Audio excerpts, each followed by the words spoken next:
manusia telah kehilangan dinamika kehidupannya. Namun, jika suatu perubahan hanya didasari oleh kepentingan sesaat dan mendahulukan naluri sisi kirinya serta menjadikan buah pikirnya seolah bahasa Tuhannya, maka manusia kerap kehilangan sifat-sifat kemanusiaannya. Pertentangan batin dan konflik berkepanjangan senantiasa menjadi taruhannya.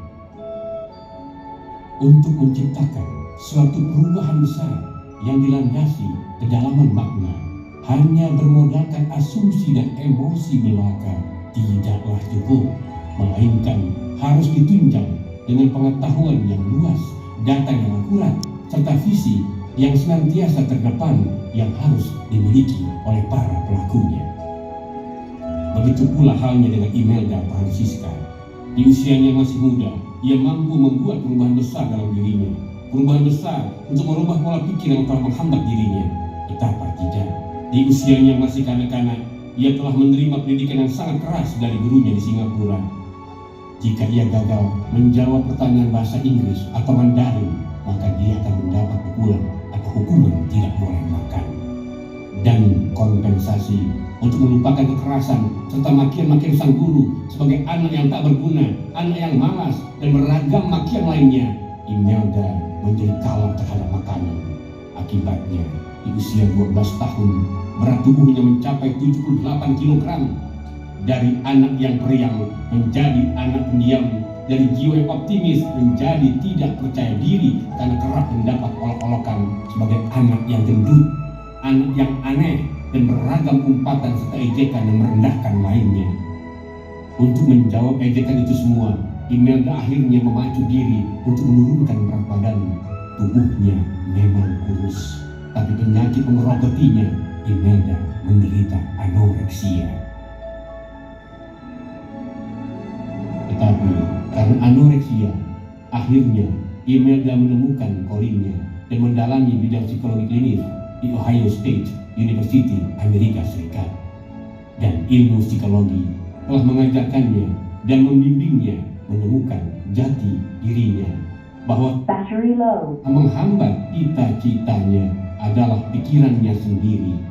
Imelda tidak pernah menyalahkan orang lain, tidak menyalahkan gurunya di Singapura, dan tidak juga menyalahkan para pengejek-pengejeknya. Bagi Imelda, hidup bukanlah memilih hitam atau putih, melainkan menata keseimbangan.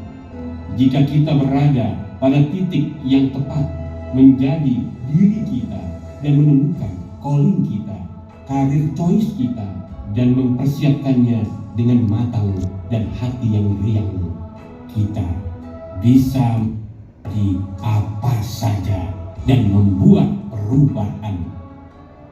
Dari tubuh yang tambun, Imelda berubah menjadi ratu yang anggun.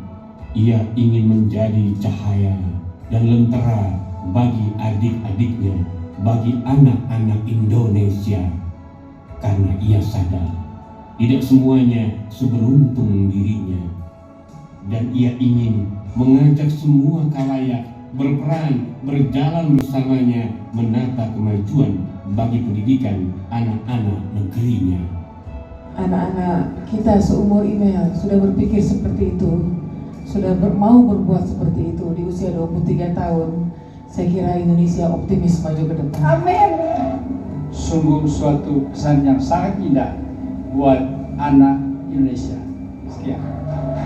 Melihat anak muda, umurmu tuh masih 23 tau Imel, tapi pemikiranmu sangat-sangat mendalam. Mudah-mudahan seluruh anak-anak muda dapat belajar dari Imel bahwa yang paling penting cantik lahir dan batin. Saya melihat Amel adalah sosok yang memiliki adversity quotient yang luar biasa. Seorang yang tangguh, itu yang cocok buat Imel, karena Imel mempunyai intelligence quotient, mempunyai emotional quotient, mempunyai spiritual quotient, dan semuanya ketemu di tengah-tengah menjadi A dan Q, adversity quotient, and it's really you. You can be anything and the thing is same.